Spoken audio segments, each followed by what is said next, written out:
back. After a series of technical delays, we're finally re-recording the second in the lecture series on Hannah Arendt's Origins of Totalitarianism. The first lecture covered the first section of the book on anti-Semitism. This lecture will focus on the first three chapters in part two, Imperialism. And we're going to find that the different sections of the book are truly interconnected with each other. So we're going to look at the political emancipation of the bourgeoisie, race thinking before racism, and then race and bureaucracy. And we're going to especially look at like the imperialist character, the Boers of South Africa, the Transvaal, setting up the Transvaal War and so on. So there's a lot to do here. The Scramble for Africa comes up very early and so on. This time through the book, I continue to be amazed at how relevant it is for our moment. There are times when I don't think we're in a fundamentally totalitarian phase, that it seems like the most powerful political movements are probably more technically authoritarian, where it's more top-down control of a group of people. But as I'm working through the book this time, the totalitarian logic, the logical totalitarian ideology, the significance of something like white identity movements or national identity movements, the focus on racial impurities, or even simply political impurities, even is all alive in our time. The capacity for a political leader to sustain a movement through untruth and through a kind of brittle adherence to a truth, with a kind of notion that if a political leader were ever to acknowledge a mistake, or to acknowledge some event or some occurrence that makes them look badly, that all political power, all political authority would crumble, right?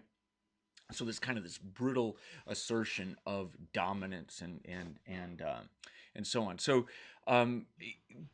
all of these things are present in Arendt's account of anti-Semitism, imperialism, and totalitarianism in Europe in the 19th and 20th centuries. So anyway, the continuing significance of the book is just astonishing to me. So perhaps what we should do is let's open with a kind of conceptual overview of what is going on and what's about to go on in this section of the book. Here, let's go ahead and use the first page of the notes. So so this section covers the period between 1884 and 1914. The Scramble for Africa is sort of launched in, after the Franco-Prussian Wars, after the unification of Germany under, the domination of Bismarck. There was a Berlin Conference where the leaders of Europe, who had imperial ambitions, sort of met. And here's one of those famous, again, this is almost an iconic image of Bismarck carving up Africa, where they were creating spheres of influence for the various international powers. If I were smarter, I would know who each one of these people are, but clearly there's Bismarck. So where Africa itself becomes divided up as a colonial as a continent for colonial expansion. So she's going to talk about, really, in this section of the book, then, imperialism, two main movements. One, the Scramble for Africa, the imperialization of Africa by the imperial powers of Europe. And then secondly, the birth of the pan movements that are fundamentally linked in to the expansionary movements of overseas imperialism, but that have a bit of a different logic to them as well. So all of these, she argues, both of these movements are a preparatory stage for 20th century totalitarianism. So she's going to be working then through the political emancipation of the bourgeoisie is where this heads. So before we get into that too much, then, so here's her argument. She's going to be making the claim that there is something fundamentally contradictory about the nation state and imperialism. So, I'm a sociologist. My students are sociologists. We're not political theorists, but every sociologist should have some sense of how the nation state was conceived, how it functioned, and how it sort of tied into both the Enlightenment and into early capitalism, right? And so, basically, the nation state, it was this sort of political and social ordering of Europe, and really of global capitalism, from the late 18th, early 19th century forward. So the nation refers to the people, or the demos, right? The people, who have a kind of relative homogeneity. So more about that later. But it's a territorially bounded um, um, um, state that in which is contained a demos, a people, citizens who share sort of core qualities. They're homogenous in some sort of key way, self-identified. They're identified, identical to a degree with each other, that kind of thing. And so, in this odd thing of the nation state, the ideal nation state, the boundaries of the state administrative territory, the boundaries of the state, coincided with the, or coterminous with the boundaries of the demos, right? So that the settlement of the demos, the people, and the state that contains them are coterminous, right? And so when you get into like Carl Schmitt's writings, early 20th century writings on on sovereignty and the hazards of democracy and so on, you get this problem of creating something like a unified, purified people. That wherever you get democracy and wherever you get something like a representative republic, a nation, you're going to get this drive to purify and to clarify who the people are, right? So at any rate, so the people is the nation, the state is this legal and administrative apparatus, it is sovereignty as such. And unlike, like old-fashioned monarchy or the kind of world of Europe, feudalism, there's a kind of in which there would be a fundamental separation, a kind of caste-like barrier separating those who rule from those who are ruled. In a nation state, the rulers and the ruled are both part of the nation. They're both part of the demos. They're both part of the people in some way. At least that would be the ideal. And so there's going to be a kind of unity, a kind of harmony between the nation, the people, the way of life that's there, right, and the state itself. And again, the territory as coterminous with the region of settlement of the people, of the demos. So we, the demos, consent to laws that reflect our morality. So imperialism is different from that, because to be imperialistic is to literally have an empire. To have an empire means that you are connected to dominating, politically subjecting a people who are not, who don't give consent, who are not homogenous, right? And who lack the unifying principle of the demos, right, the nation. They're not territorially bounded with the original nation, and the nation of laws that was universally applied because they are somehow congruent with the norms and the moral order of the society, right? Like that relationship between laws and norms can apply. So as Arendt is going to tell us in this section, whenever you get imperialism, you're going to wind up with the problem of subject peoples or conquered peoples who don't have consent.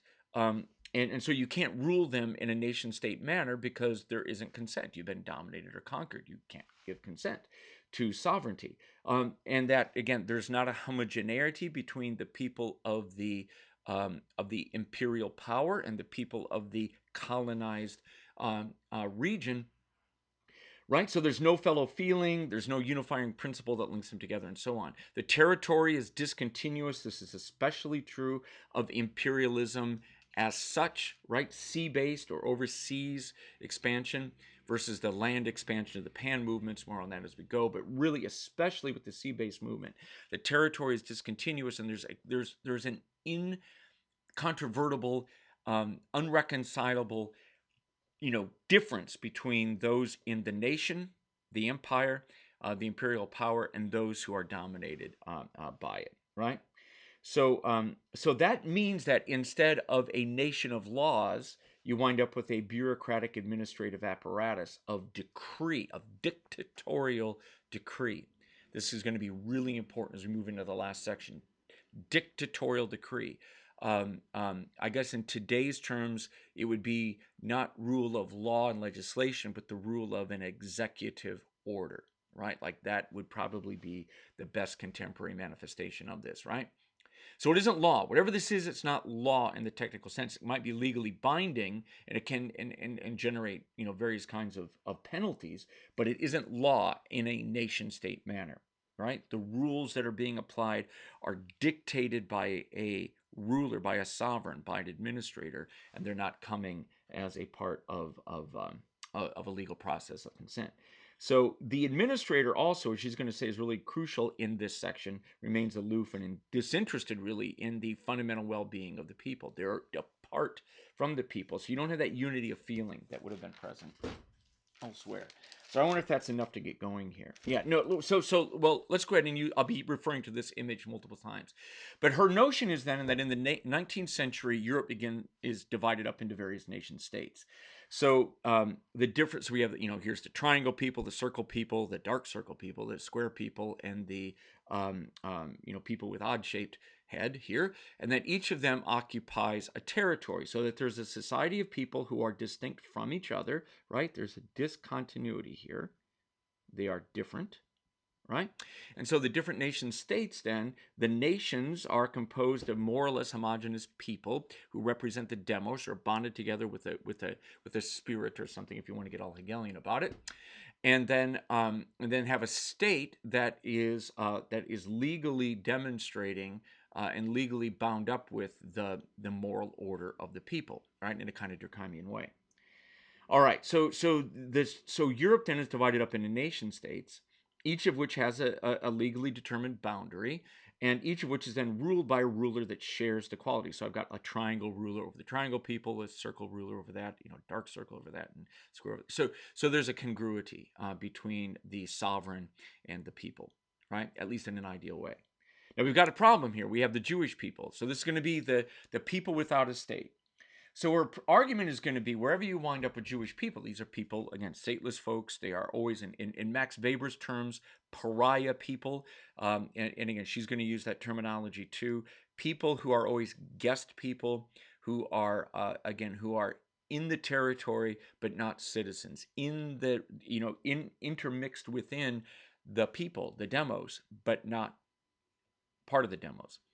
So during the 19th century, there's going to be emancipation movements where Jewish people are going to be granted legal emancipation, so that they're going to be granted citizenship, the ability to vote, the ability to participate in state, hold state office, the ability to participate in militaries, right? All of this is going to be really important. So they're going to get the legal status of the demos, of the citizen, but they're going to be marked by a kind of social difference. So this is crucial.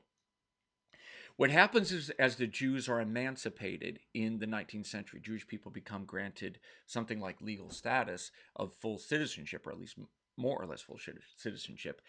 The state changes, but the nation doesn't.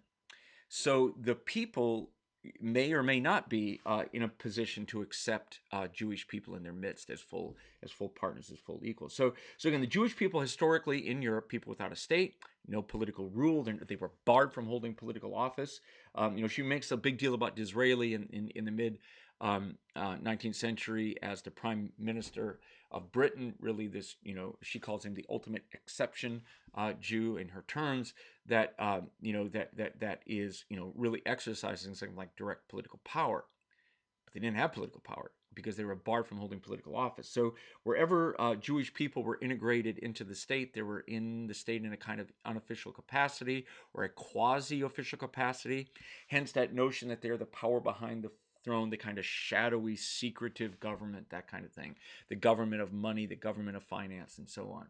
So this kind of paranoia that the demos sees the Jewish people, even the Jewish state banker, as a foreign element, to kind of not a patriot, right, or a nationalist. They have other interests. So Jewish people, even after legal emancipation, maintain distinctive ways of life, folkways and beliefs, and so on. And in the 19th century, then they begin to be defined as a distinctive race. So as Jewish people wind up integrated into the legal order of the nation state, the fact, again, so the state can begin to legally recognize them. The nation, the demos, the informal, the culture, right, of the people doesn't. So she keeps talking, Arendt keeps talking in this section of the book about social discrimination, the significance of social discrimination. That as legal emancipation to Jewish people is granted, social discrimination matters more. This is precisely what happened in the American Tidewater and backcountry South in the years after the American Civil War. The emancipation of slaves, the granting of legal status, full legal status to the ex-slaves, led to a kind of crackdown on the informal social level, right? And so the discrimination, the prejudicial treatment, the terrorism, right? Torture and terrorism that the people of the backcountry and Tidewater South directed, the whites directed at black former slaves, it increased with legal emancipation, right? So in many ways, the Jim Crow era, the post-Reconstruction era of of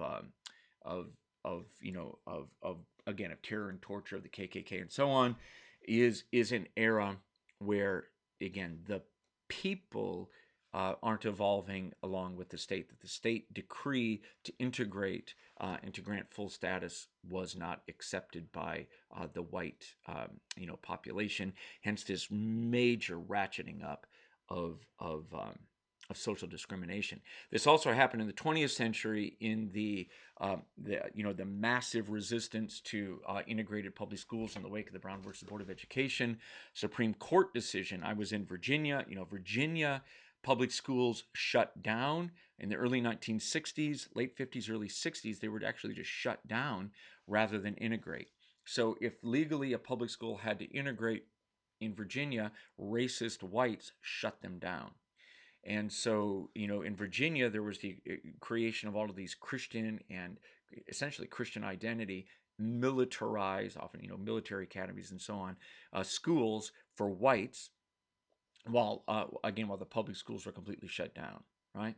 So again, you see this where, and then this massive resistance of harassment and torture and so on and terror that accompanied the civil rights movement in the American South, very much linked to the story she's telling here. So the granting of legal equality can trigger a social backlash, an identity backlash from the people who do not want to accept this new element into the mix, right? Okay, so the nation state, again, this term, the nation state, it signals a kind of contradiction that these are really distinct things. The nation refers to the kind of informal normative order, the society, the culture as such. The state really refers to a legal apparatus of sovereignty, of laws, crime, punishment, edict, and so on, and that those two things are in tension with each other. The ideal nation state would have a kind of homogeneity of population, not in racial terms necessarily, but there is something bonding the people together apart from the arbitrary settlement within the territory of the sovereign. Right? There's going to be something national, identifiable, homogenous about the population, and then yeah. So so yeah, and so that would be an ideal position where the state is going to be a legal reflection of the normative order of the nation. Okay, and then so wherever there's disharmony, we have problems. So we know that national movements and nationalist movements, in the 20th century, often were driven by an effort. This is Carl Schmitt, to remove these impurities, to define the nation, define the demos, define the people with something like a stereotyped purity, and to remove the impurities. This is a big part of what totalitarianism is. Okay, so the Jewish people then are going to be part of the story throughout, even in imperialism. That this is that Jewish people wind up being a kind of foreign element mixed in with the demos, and so they're always a problematic category within the nation-state structure of Europe. And okay, and then as the 19th century unfolds, as legal emancipation is granted, as full legal status is granted, citizen rights are granted to Jewish people, you wind up getting a racialization of Jewish people. So if we can't differentiate based upon law and citizenship status, if that's been removed, then the demos, in a kind of defensive, conservative, reactionary move, will assert white identity or racial identity and will attempt to remove again, social discrimination, of the impurity from the mix. So, like from Max Weber's work, every prior people maintains a double ethics, a dual ethics, in and out group, relations among the people themselves versus the host society around them. It's always a double consciousness. And this is something that Arendt really emphasizes and talks about significantly. Okay, so the other thing is we're going to talk about the expansion of the sea versus the expansion of the continent as we go on. The imperialism, and she's writing about imperialism in this section of the book in particular, the first 3 chapters. She's generally talking about imperialism by sea, to borrow the phrase of 19th century nationalist geography, carried in Carl Schmitt's writings, the nomos of the sea. So often the imperial expansion was often driven by economic concern. She's going to emphasize that herself. And so a kind of recognition that the colonized people are going to be different. There's going to be a cosmopolitan attitude within the empirical center, right? I reckon that this is a kind of a melting pot of different people of difference, of people who have different ways of life, different values, even different gods sometimes, different religions.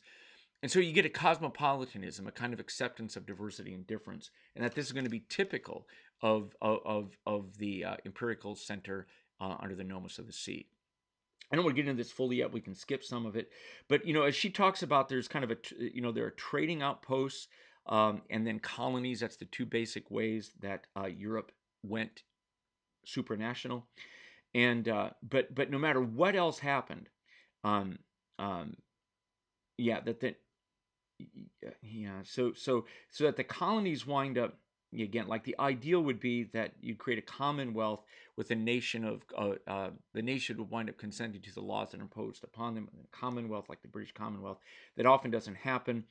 So she's going to write about imperialism primarily being a capitalist-driven movement of primitive accumulation, by which surplus money, superfluous money, money that can't find profitable investment opportunity within the host nation state, searches for profit outside. And that leads to economic imperialism, expansion elsewhere, and these trading posts and so on. And then, superfluous labor power tends to go too. So you get, traders and colonists and diggers. There's all kinds of people that wind up, as well as police presence and so on. But whatever else you can say, imperialism is not a uniting of people who share a way of life or people who share an ethos or a legal system or normative order. Imperialism is always a domination by an imperial power, a nation-state imperial power in the 19th century, and often a non-modern, non-nation-state developing population elsewhere. So it's the colonizer colonized, the nation state colonizer, the non-nation state colonizer. That's the structure, and that you're never really going to be fully integrating, and you're always going to be recognizing that this is not building a bigger united country. It's building a much richer economy. So it's economically driven. When she writes about pan movements, this is different. So she's going to argue that the continental powers of Central and Eastern Europe, the Slavs, the Pan-Slav movement in Eastern Europe, and the Pan-German movement in Central Europe, this is expansion by land, right? So the idea is that, more on this later, that is the nomos of the earth in Schmitt's terms instead of the nomos of the sea. But what you're doing is you're basically expanding outward. You've got your territory here. Your population is grown. You need Lebensraum. You need elbow room, life room, to grow and to expand. So you're taking over territories of the people close to you. This is the Nazi way, and then you're trying to free and unite. Like here, German-speaking peoples in Russia or Poland, Germanic peoples in the Rhineland or something like that in Alsace and Lorraine. So you're expanding outwards to pull in the nation, to pull the nation together, to find other people who are part of the original demos, and then to create a national boundary, a legal boundary that's coextensive with this expanded people. Either you're expanding outward because your population is growing and you deserve life room or elbow room or living room, so you're going to take other people's territory to do it, or you are uniting and capturing territory that used to be held by your nation and isn't any longer, and then finding members of your nation, the demos, that have been wound up in other territories. So the continental expansion is a land-based expansion outward that's creating a pan-German or pan-Slavic um, empire of homogeneity, right? And very conservative, very political, even reactionary, xenophobic, and that kind of stuff. You wind up with a nation of blood and soil under pan movements, and under imperialism, you really wind up with a nation of consented laws within the nation state that is not extended to the colonies.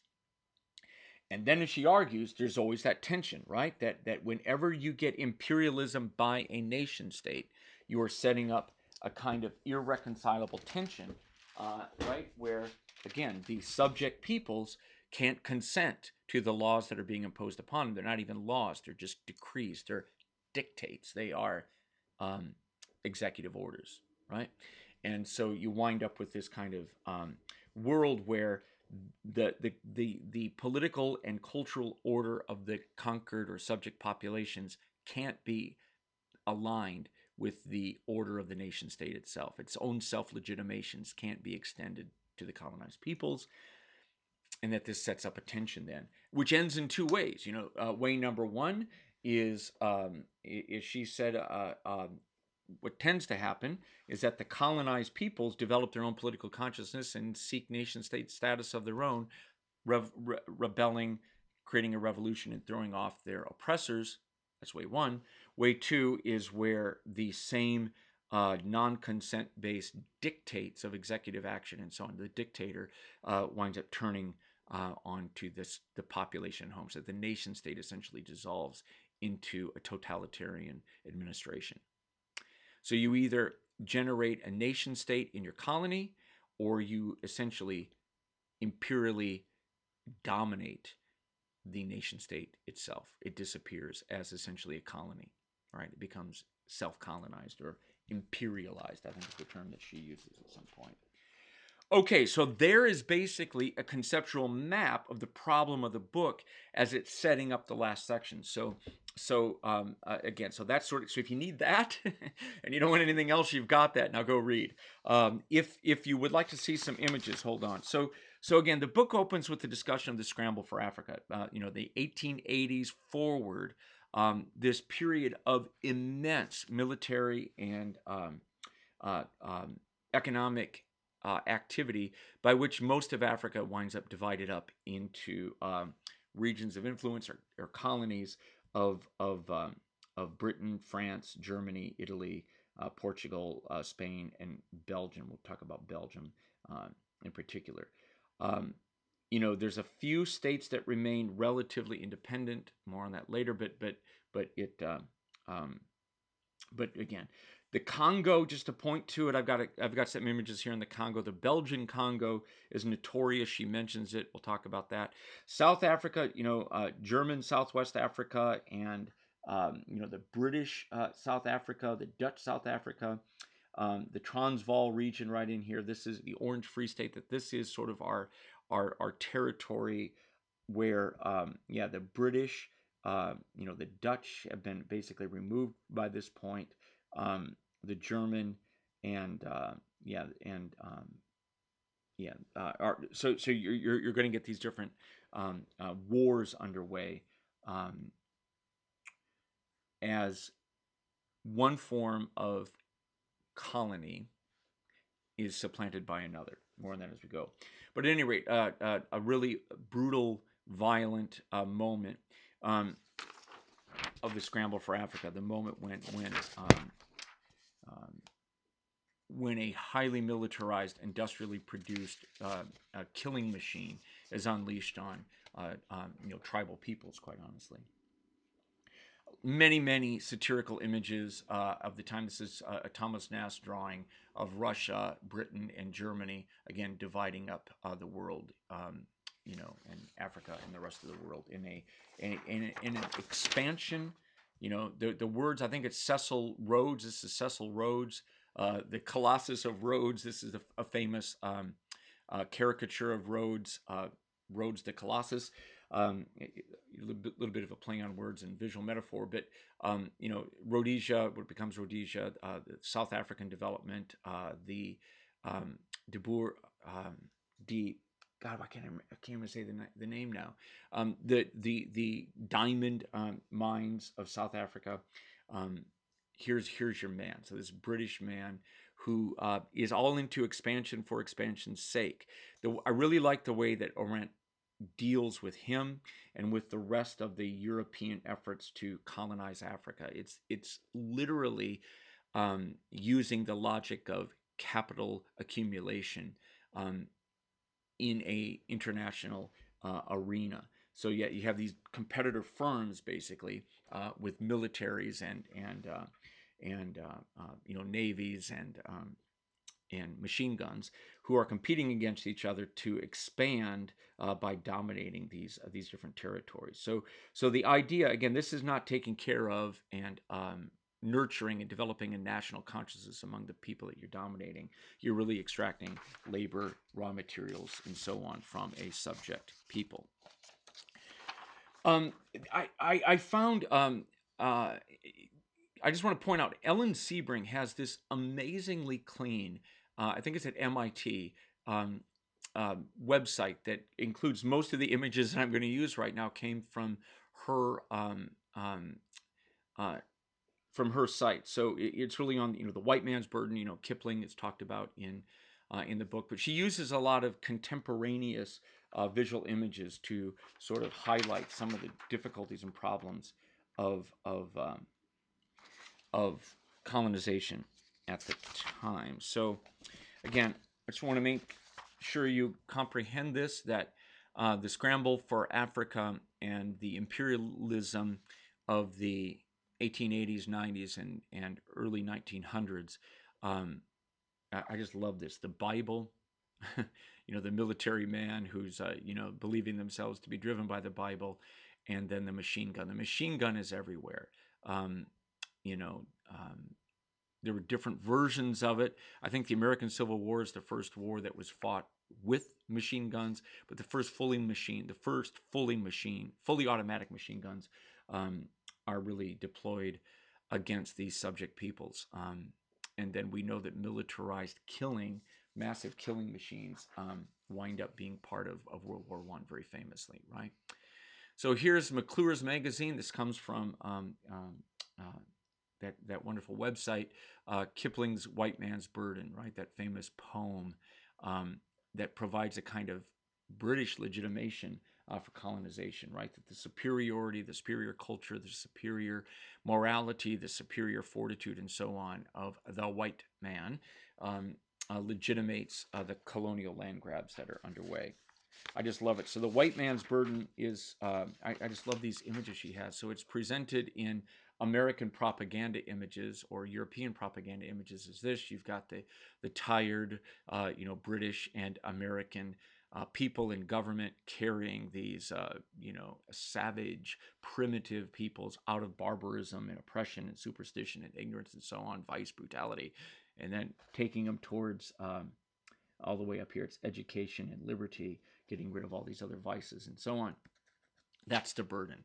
That's our task. That's the reason why the European and American colonizers are there. And I just love this image. That here's a contrary vision of the showing that in fact the colonizers are writing and herd over.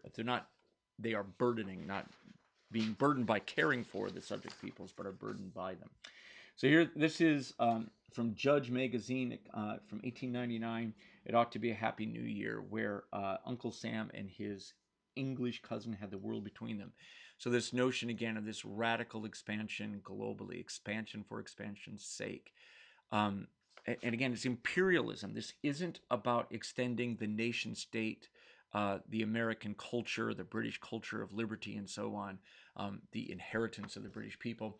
It isn't about extending that. It's really about conquering territory and using that territory for either political or economic ends. And I just really like that. This is 1899 again, the year of I think the Transvaal War and the Anglo-Saxon machine guns being deployed at the world again. So, it's really not based upon superior bravery or courage or anything like that. The domination is really based on owning and developing killing technology that is, more efficient military killing than the traditional, bows and spears of the tribal peoples that were dominated. So here's, the American adventure, I guess, in the Philippines. Taking the Philippines from Spain, Cuba comes along at the same time, just showing again this is a cannon here, but you could substitute the cannon for a machine gun belt, which I think is shown right here. That might actually be. I can't tell if that's a machine. It could be a machine gun, actually. I'm not sure. But anyway, I can't tell. The bullets indicate to me machine gun. But at any rate, just the superiority of the American and other imperial weapons of war, right? Just able to obliterate, to destroy the subject peoples in the colonies. So, in Arendt's terms, power, she's developing a kind of Hobbesian notion of power from Thomas Hobbes' Leviathan. The idea that power is really destructive power. It's really the power to kill, and that's really where the power to dominate comes from, and so on. Again, this is Hegel in many ways, that interpersonal domination is ultimately rooted in destructive power. That's power. So power politics, pure power politics, is a killing power politics, right? It is not a politics of life and sharing of norms and so on. It's really the power of death over others. So here's another image, 1890s image of colonization. I just want to draw your attention to this image of despair, of the hands being chopped off. More on that in just a second. But again, just a horrible image of imperialism and death and barbarity that goes along with it. Another image. This is actually, I think, from a Sudanese battle of British soldiers bravely standing firm with their these God, my dad had these machine gun ammunition boxes.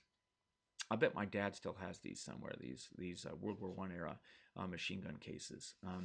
But yeah, and I think he even has the belts and so on. God, if I actually think about it, my high school hunting rifle was a sporterized, shortened version of a World War I killing weapon. So it looked a lot like this, actually. So at any rate, so it's really the killing technology, the ability for one or a handful of men running a machine gun to really wreak tremendous havoc. This is Stanley. I don't know what Stanley is doing in a machine gun, but there he is. So it really is, so late 19th century, early 20th century imperialism is not, again, heroic, honorific warfare or anything like that. It really is pure power politics, pure power flexing of military technology that's being unleashed upon, the subject peoples of Asia and Africa, with Africa being the focus. A few other images here that might help. So this is from Simplicism. I actually had this image before this, but this is from Again, it's the German satirical magazine. So this is the colonization of the Germans, turning Africa essentially into a goose-stepping organized Prussian territory, controlling the bite of the alligator and getting the Prussianizing the giraffes.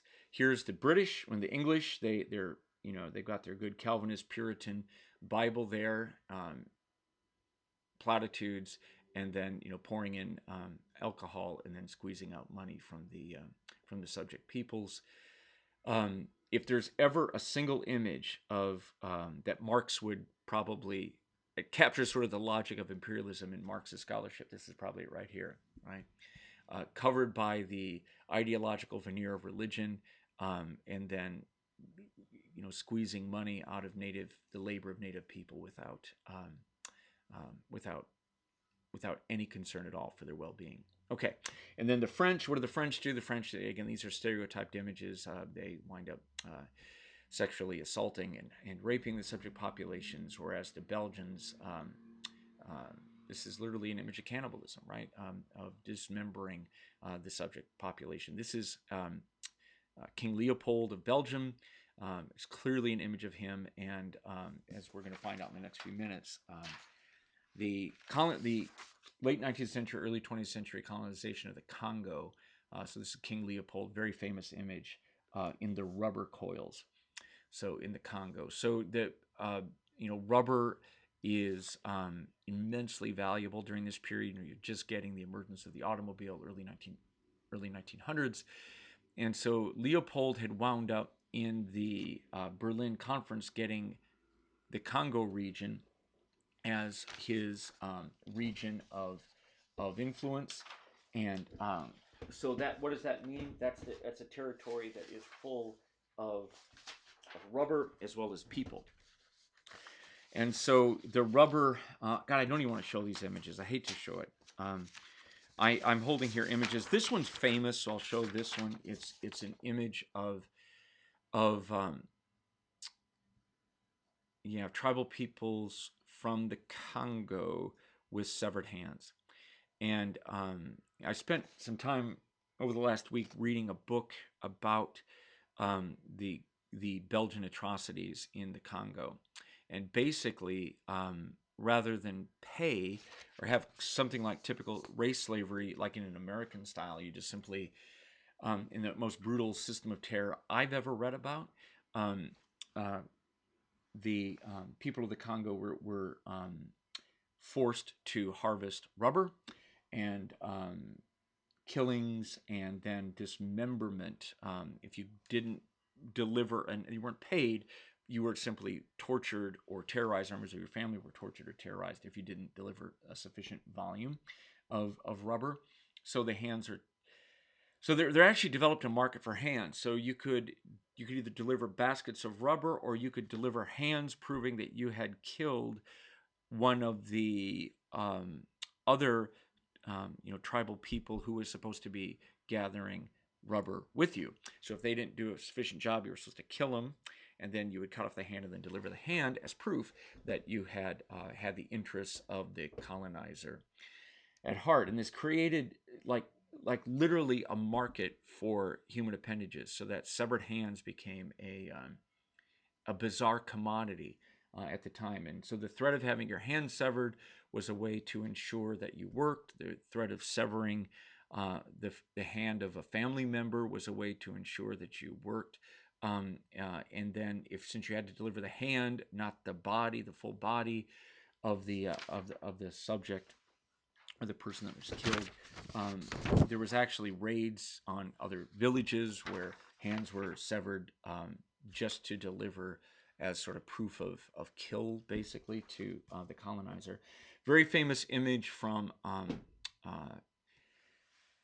It's a heartbreaking image, but these are apparently the foot and hands of a 5-year-old who I believe that's the father.